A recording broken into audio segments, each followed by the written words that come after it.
All Things Alice. This podcast will explore the cultural phenomenon of Alice in Wonderland as artistic landmark and global symbol of inspiration and imagination. I'm your host, Frank Beddor, the author of the Looking Glass Wars trilogy. Let's explore, what is it about Alice? Hey, welcome to the show, everybody. Today we have a doctor in the house, Dr. April Lynn James. She created a program, a wellness program called the Alice Way, the 5-step Wonderland-inspired approach to total well-being. I really like this idea because it's to help adults rediscover their natural joy and playfulness that can also help you navigate the ups and downs in life. And her inspiration was Tim Burton's Alice in Wonderland. She went back and read all of the original text, fell in love with Charles Dodgson, aka Lewis Carroll, and we're going to talk to her about her wellness plan and her approach to life, which is incredibly optimistic and filled with joy. Dr. April, welcome to the show. I'm very excited to have you. Dr. April, so nice to have you on the show. Oh gosh, so nice to be on the show. It's really interesting, your approach to Alice in Wonderland and wellness. So I'm really interested in getting into that because I think the way that you use Alice and the 5 steps is very clever. Lots of references and lots of clever play on words. So Thank you. kudos to you. Thank you. I use them as they come to me. I'm just like, okay, that. So I want to start with the question about your introduction to Alice in Wonderland. It's on your website that it was Tim Burton's movie, Yep. which is very unusual in the sense that that would be the introduction given how long it's been in pop culture. Most of the time people have either read the book when their parents introduced them or they've seen the Disney movie. That's the animated Yeah. Disney movie. Yeah, the animated Disney. So Yeah. before you saw Tim Burton's Alice in Wonderland, what did you know of Wonderland? I didn't know a whole lot. Uh I I might have seen the animated Disney film when I was a kid, I'm sure because I'm sure it was on television, there was the Wide World of Disney or whatever it was when I was so I'm sure it might have flitted by my consciousness, but never read the books as a kid.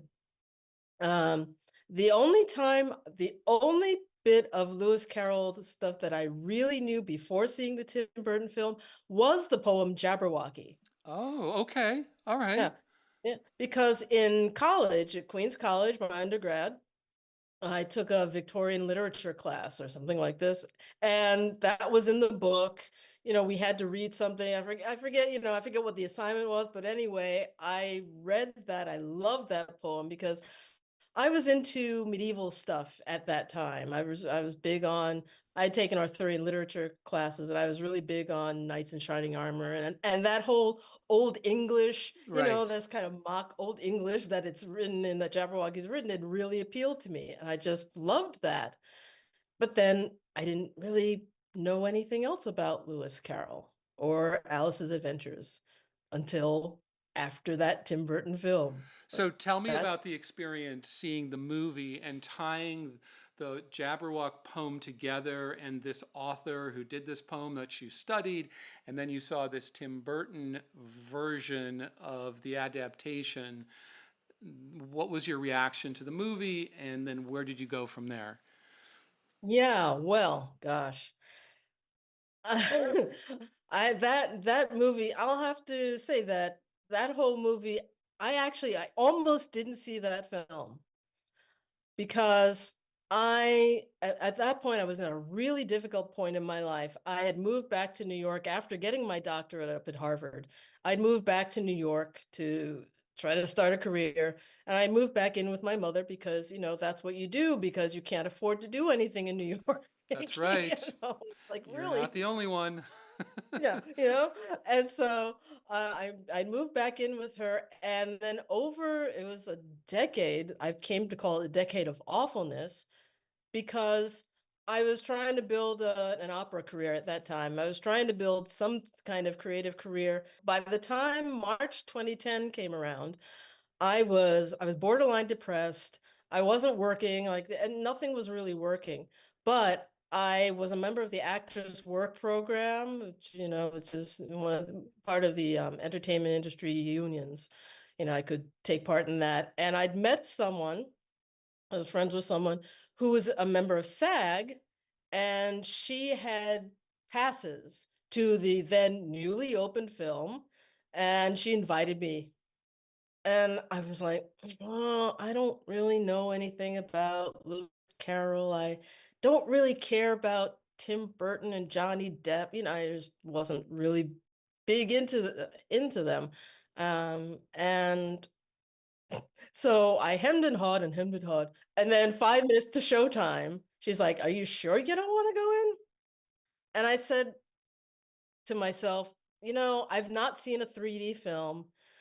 Let me check it out. It'll be worth the price of admission, right? At least. That's how I got into the film. And then what happened after that just totally, it blew me away because the moment the music came up and the lights came up on the screen, I started, I felt something reawaken in me, and like the music, it caught my ear. I'm a musician mainly, so I'm a singer, a classical musician, and the music caught my ear. There was some mystery and some magic and wonder, innocence in there. And then the visuals started to reach me. And as Alice was going through her story, I kept finding resonances with my own life, not exact resonances, no one tried to like marry me off without my permission kind of thing, but it's not that kind of, but it was like, other people, adults telling you what to do, oh, we think you should do this, everyone should do that. And, and like, what? I don't get an opinion here. And then yeah, what really got me in during the film was the Mad Tea Party scene where she comes out of this clearing and there's a table and there's the dormouse, the March Hare, and the Hatter at the end. And the Hatter's asleep in the chair. As he awakens, he sees Alice coming out of the clearing and his face fills with delight. And the moment his face filled the screen, I heard inside my head this British accented voice go, that's me. And I'm like, me who? No response. I'm like, okay, just get back to watching the film. And by the end of the film, I came out of that theater and I felt like, it's like I felt this like buzzing inside of me, like, okay, something's going on, something's reawakened in me. And then that's when I started to be obsessed with the Hatter, Lewis Carroll, and all things Alice. Wow. Had other films evoked such a strong reaction in you previously, or? Yeah, not as strong as that. I had films that had that I just loved. Like when I was a teenager, I was really into the Beatles, and so A Hard Day's Night. I saw A Hard Day's Night. Yeah, and and I'd sing. I'd be singing the songs at the top of my lungs or something like that. Um, I'm trying to think if a film before If that you have to had think that had hard, if you have to think that hard, it clearly yeah. didn't, because it's this Alice in Wonderland resonated with you to the point where you have a career built around wellness. You said that you went back and started thinking about the Mad Hatter and all things Alice and Lewis Carroll. Where did the journey take you after the movie? Did you read the book? Did you see a documentary? Did you watch what happened? I read all the books. You did. Okay. I So I read all both of the Alice books, and then, and Hunting of the Snark, and I've read Sylvie and Bruno. I've read Okay, Sylvie and Bruno. good for you. Good. And I read biography after biography about Lewis Carroll. Really just got into him, researched him, looked him up, and saw all this. And the more I read about him, the more I read by him, the more I fell in love with him, because I just felt like, like, especially reading the letters, the collections of letters, I felt like I was like an all long lost uncle had come into my life. That's how I felt and still feel about Lewis Carroll. Like, he's this favorite uncle that just, he gets me. He gets me. He gets children. He gets people. And he knows how to pull us out of, if we're in a foul mood, he knows how to pull us out of that. So, Uh, your interpretation, it seems to me, of Lewis Carroll's books, there's kind of two camps. There's the whimsical, very nonsensical, magical world of wonder that is mhm, Wonderland, mhm. that I suspect you subscribe to because of the work that you do, which we'll get into. However, on the other side of it, people really can look at it, and I'm sure you've read about this. It's the horror side of it, the terror, the idea of being out of control, and your body growing and shrinking and things like that. So, were you able to see both sides of it in reading the text, or did you have a really strong first impression that this is where Lewis Carroll's coming from? My impression has always been that he's coming from the whimsical, nonsensical side, the good side, the very positive, you know, magical side of everything. Because he was very interested in imagination, and he was very, I would say, spiritual and God connected and interested in the good, right? And that interested in the good and this love of life, this this permeates all of his work, his best works. This and from my experiences, joy, love, those are positive emotions that connect us to the good that's in the universe, the good that lies at the heart of all of us. Right.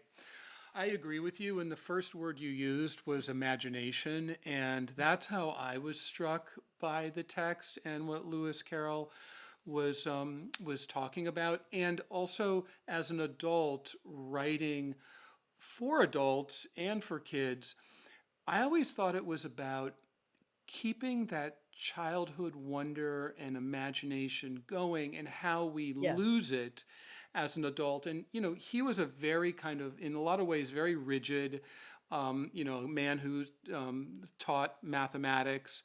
And yet he was flipping to the other side. And as you know, and as part of your wellness, one of the things about adulting is, which I like making it an adjective, is about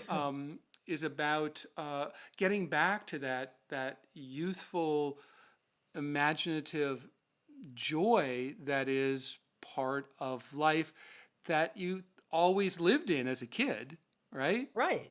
Right, So, exactly. And one of the sayings I like is, it's never too late to have a happy childhood. excellent. I love that. Because That's yeah, I mean, fantastic. thank you. I mean, I didn't come up with that. Someone else came up with it, but I refer to it often in my thoughts, because, some people didn't necessarily have the happiest childhood. Um, I felt I had a good childhood, but I felt that I had a rather responsible kind of childhood too. I always wanted people to play with. My brother is way older than I was, so when I was a kid, he was not around, and there weren't any other kids my age when I was growing up in my neighborhood. So I had to use my imagination a lot growing up, and just, creating my worlds of wonder, I guess, for myself. And as we get older, for some reason, society tells us not to be playful, or we get this idea in our heads that we can't be playful and do good work, which is absolutely not the case. I had to relearn that. I had to relearn that. And I really agree with that. Your parents, you said that you had a good childhood, you were very probably instilled a lot of responsibility, and these are the ideas that will get you ahead. College being the primary one. So, kudos to your parents because obviously that is very smart. And that is really important. And you went to Harvard, which is exceptional as well. So, tell me what the household was like, in terms of the educational part of it versus the playful part of it. You said that when you were on your own, you were imaginative, but was there a crossover, or did you carve that out yourself and your parents were like, by the book? yeah, well, my parents were both teachers, and my mother was a special education teacher, and my father was an attendance teacher. For those who don't know what that is, that's like a truant officer, but you work Okay. for the Board of Ed. Okay. Mm-hmm. So you go to house, the houses and say, why is so and so not in school today? Right. That kind of. So they were both really responsible and interested in learning. I mean, my mother, in fact, comes from a family of teachers. Her mother was a teacher. Her sisters were also teachers or librarians, so it's a very educated family. I was always expected to go to school and do well. And yeah, and it wasn't hard for me to do that. I liked learning. I loved reading as a kid. I was in the library all the time reading stuff, pulling out whatever interested me. I remember the Chronicles of Narnia. I remember reading that series when I was a child. Okay. And so that kept going. And then Harvard was actually that was after that was like the first time I started to believe in myself and my ability to do anything.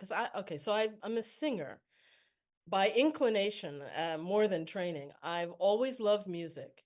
And so my life had these two tracks, like the, the, liberal arts education, you're going to learn math and science and all this stuff. And then there was, yeah, but I love music and I want to study music and I want to do music. And I was discouraged from doing music as a major during my first bachelor's degree at Queens College, City University of New York. I talked to my mother about it. She's like, music is a hobby, not a career. Okay. you Right.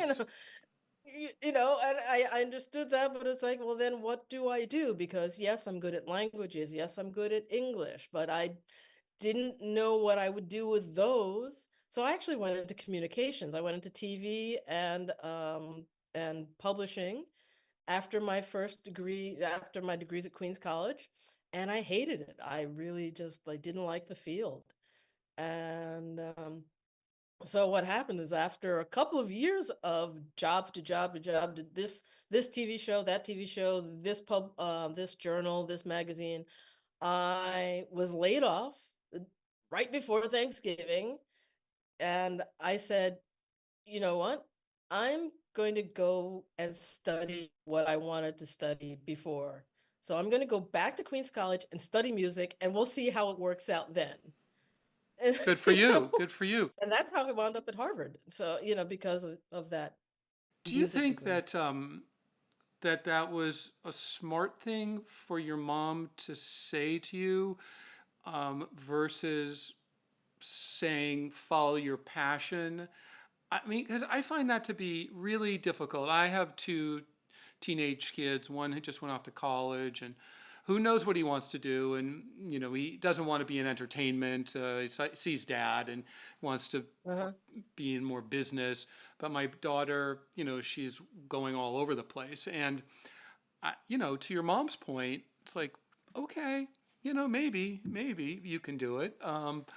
But my father was a real entrepreneur, risk taker, and he was like, "Yes, go do it." I started off on the ski team, and it seemed like Mm. a ridiculous idea that I would ever make money or that I would be good at it, and I would have to not go to college, or I was going to go to college part time. And my mom was like, "Absolutely not." My dad, "Absolutely do it." So, Oh, so, so great. yeah. So I wonder how you feel about that advice, and if you were giving that advice to yourself, which would you say?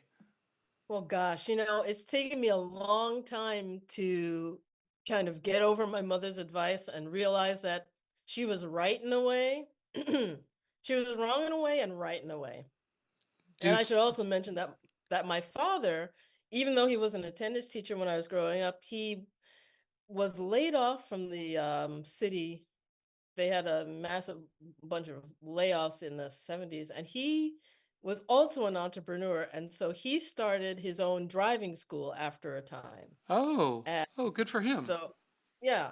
So I have both the toe the line thing and the entrepreneurial thing going. And so I understand and I actually appreciate now my mother's take on the arts, career-wise. I wish she'd been a little more nuanced in Mm-hmm. what she had said about because what I found as an artist, so when I tried to have an arts career after I got out of Harvard and I did that whole, all right, now I'm going to make a career out of academia and the arts, we're going to make it work. I'm going to have my own opera company and run it. My research was on women composers, operas composed by women. So I was going to start my own opera company, which I did, and get this thing going. And it was so difficult, Mm-hmm. just so difficult. Even if my mother had been in perfect health and we'd had perfect stuff going on in the family situation, it was so difficult that I just said, you know what? This arts thing, I don't want to be a full-time artist. Right, I right. got to that, but like I understand sort of what my mother was saying. What she was saying is that it's very difficult to make it in the arts. You can, but it's not as clear a path as, say, getting a 9 to 5 job somewhere or getting a teaching degree and then teaching. So Right. I understand where she was coming from. Because it's not just talent. Right. It's So definitely not. and talent can get you so far, but I mean, it's like actors. You have to be so driven as an actor that what you're saying to yourself is, I don't care if I do community theater. I am going to act. I am not thinking about being a movie star. I just need to be on the stage. It's how Mhm. I live and breathe. If you Yeah, don't look at it that way, then you're not going to make it. I mean, that's because you're exactly doing it. it because you can't do anything else. Right, right. That's exactly it. And it's like, and I've gotten to the point in my life where I'm like, well, I love singing. I love singing. I sing all the time. I wake up in the morning, I'm singing. During the day, I'm singing.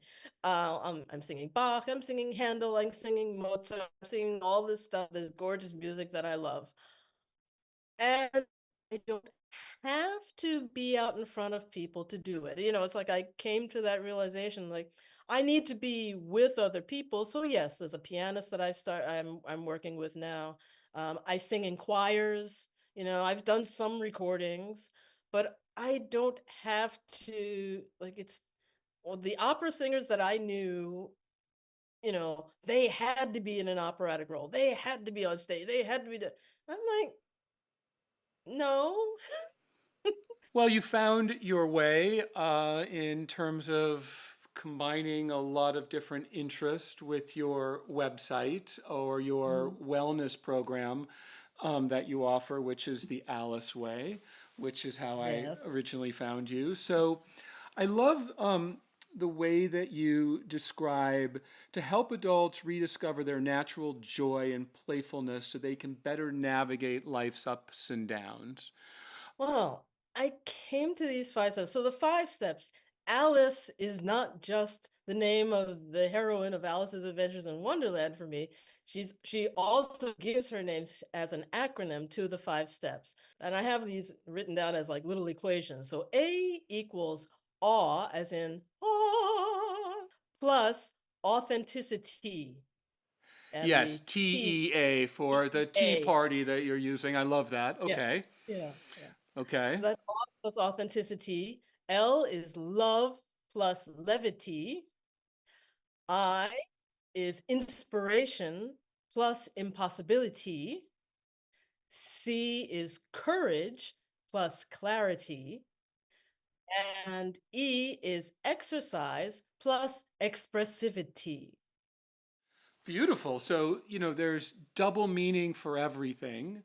And then your Yes. program, you sign up for your program, and Mhm. then you start working your way through the acronym, right? And so people they want awe in their life and they want to be authentic.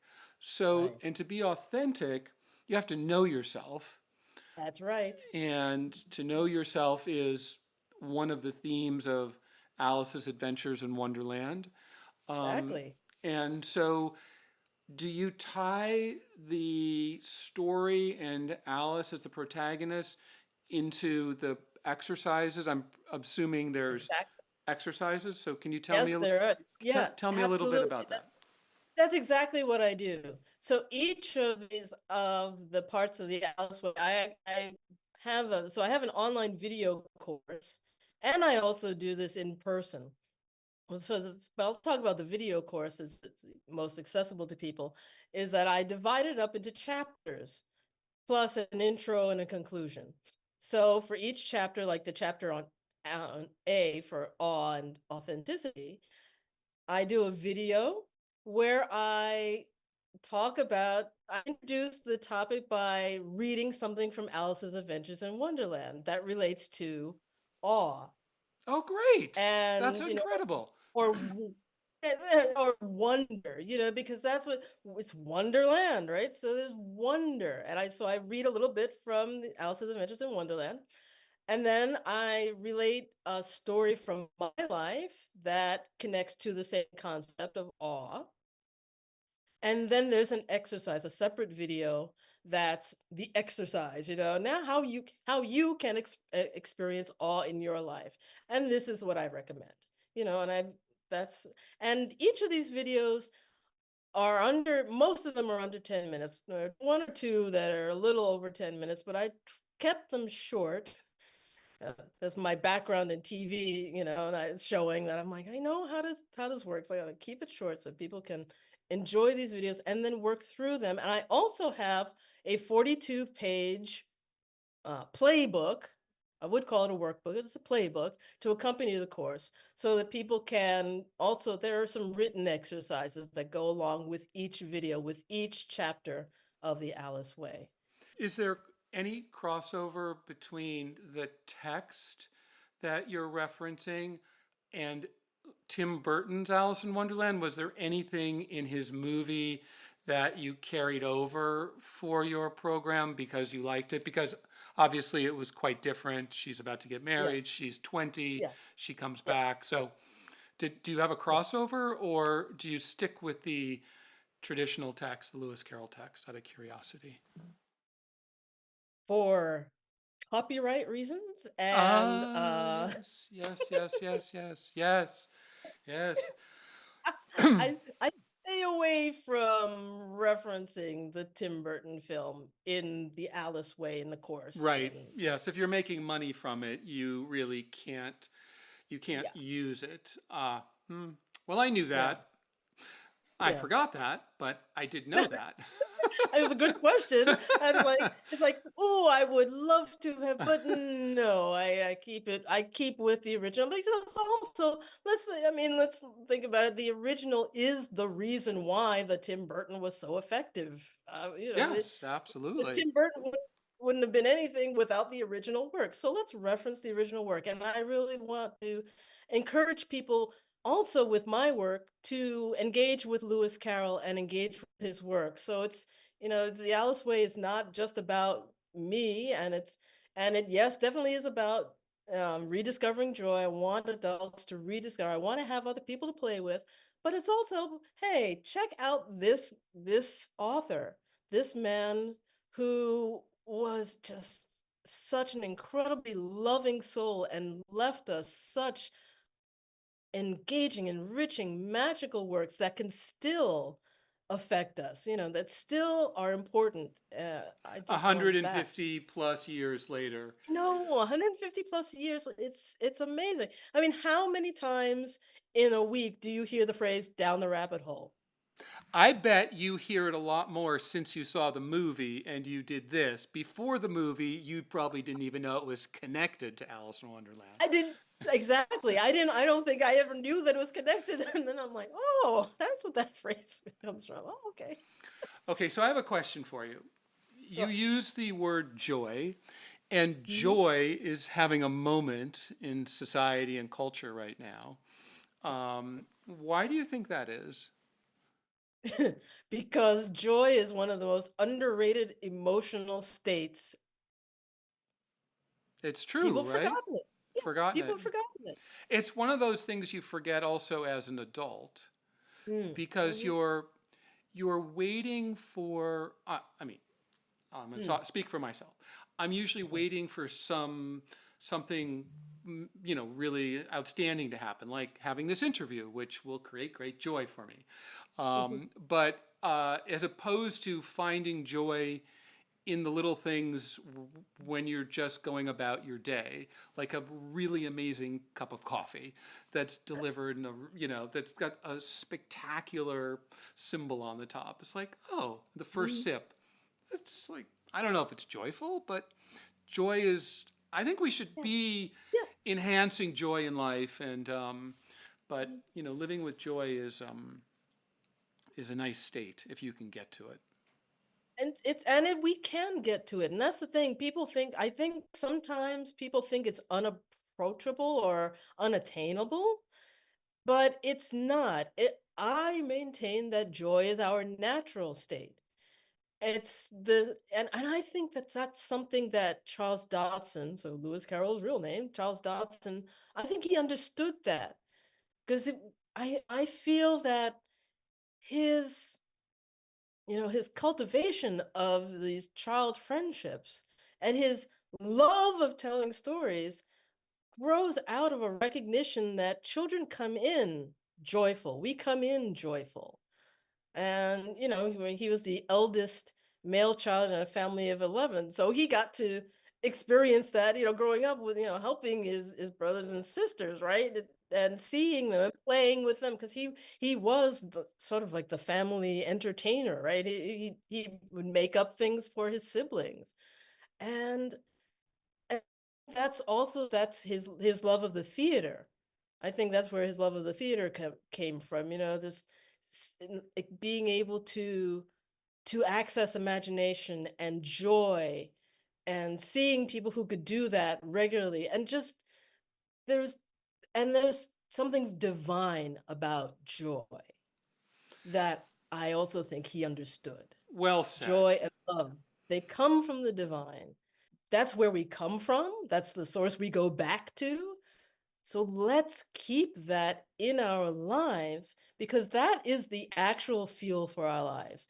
The good energy is the real fuel that keeps us healthy.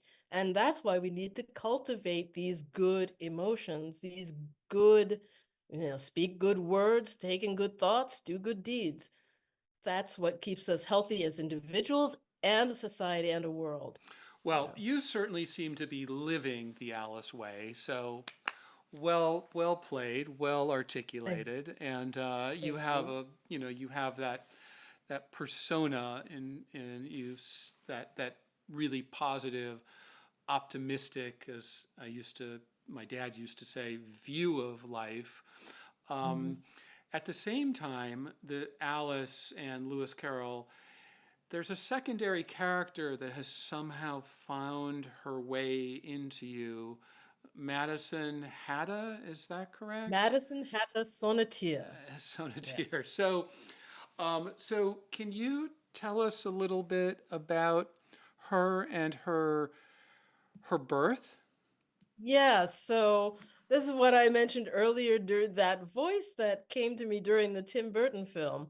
It was about a year later that so I was obsessed with finding images from the film to use as stills, use as wallpaper on my Mac.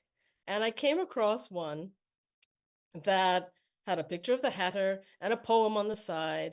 And I read the poem, and it was this sort of a poem written in a Hatter voice, right? Hatterish voice. So I looked at that thing and I said, that might make a good wallpaper. Okay. So as I'm looking at that and I say that, that British accented voice piped up inside my head again and said, I could do better. And I'm like, what do you mean? Well, look, it's not even a proper form. It needs to be a sonnet. And I'm like, a sonnet? I hadn't written one of those since I had a creative writing class at Queens College years previous, but I hadn't really written any lick of poetry since then. But now I had been working with angelic energies a couple of years previous to that. So I recognize this as like, okay, this is a director from spirit. So let me, I'll take you on that. Okay, you can do better. Okay, so I looked up the definition of sonnet in the Oxford American Dictionary just to make sure I was remembering it correctly. Okay, 14-line poem. All right, we can do 14 lines. So I get out a piece of paper and a pen and I start writing.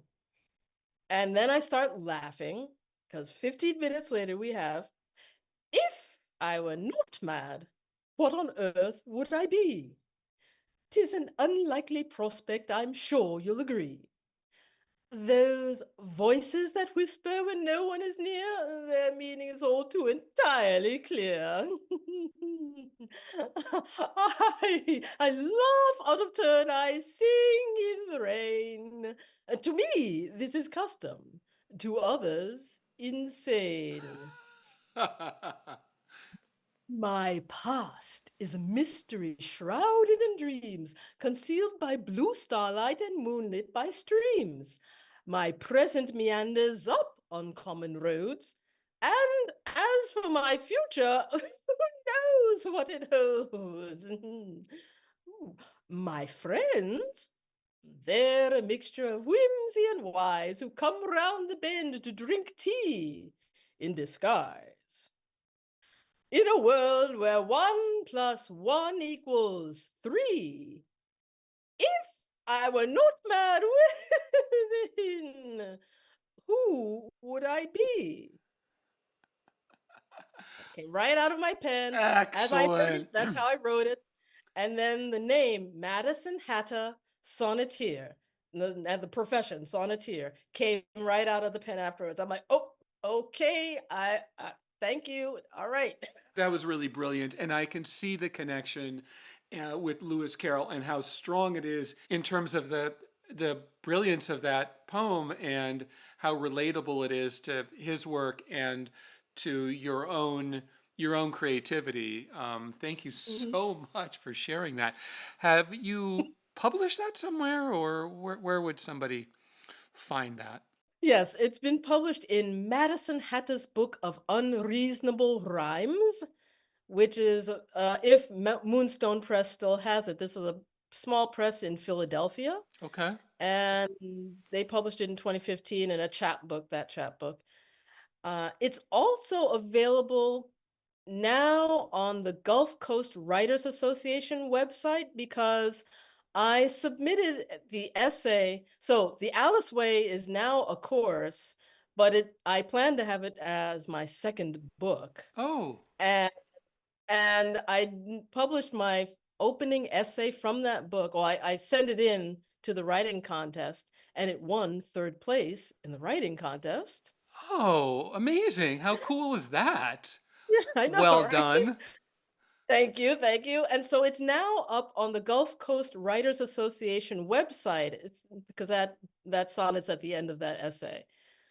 And so And your first book, The 10th Muse, tell us a little bit about your first writing experience and and what it's about. Yes, the 10th Muse, how Maria Antonia advanced the pastoral opera. It's about the What's a Electress of Saxony. pastoral opera? That's what's a pastoral opera. Shepherds and shepherdesses in love. That's the Okay. simplest Okay. explanation of it. Okay. Okay. Thank you.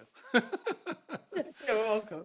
And and Maria Antonia was a woman who lived, noble woman who lived in the middle of the 18th century, well known at the time because she was a composer, poet, singer, as well as a patron of the arts, who wanted to turn Saxony in this. So we're talking in Germany, and she wanted to turn Saxony into the fine arts capital of Europe. She composed two operas, and she wrote the not just the music but also the words to these operas, and she sang as the lead in them. And this was extraordinary, really, for anyone of any time to do that, but in particularly in that time, and for her to be a princess royal, what, and do this. And so people named their kids after her. They wrote poems to, celebrate her life. And in fact, one of the people named after her was the Queen of France, who everyone has probably heard of, Right. her cousin, Marie Antoinette. Wow. That sounds like a could make a good movie. Maybe, maybe. She seems like such a fascinating character and so ahead of her time. And, you know, especially these days where, female protagonists are really in vogue and, the power and Mm, strength of the, you know, women are getting their due and which is yeah. why we're talking about Alice and as well because it's not always especially a little girl as a protagonist in a Mhm. children's book, let alone from 1872, I think it was Well, 1856. 1724, the 1724 so to 1780 are her dates. So mid Yeah, 18th century. yeah, which yeah, that's Yeah, that's yeah. well. Mhm. Maybe you can share one of your favorite characters from. I mean, I know it's the Mad Hatter because Right. you're now Madison Hatta. Yeah. Oh, yeah. Well, Madison came to me, and I call Madison the guardian angel of my sense of humor because it was right at, it was at this time where I was starting to lose my sense of humor. Well, I'd started to regain it really by the time Madison came in with that sonnet. But, I think we all need that reminder that, okay, oh, you're about to lose your sense of humor. Don't do that. Well, thank you for offering this wellness program and the incredible amount of optimism that you shared. And most importantly, I'd like to end on the joy that you communicated, the joy it's been for Sarah and I to have you on the show. And, we wish you the best of luck. And thank you for taking the time to chat with us. Well, thank you for having me on your show, Frank. It's been wonderful chatting with you.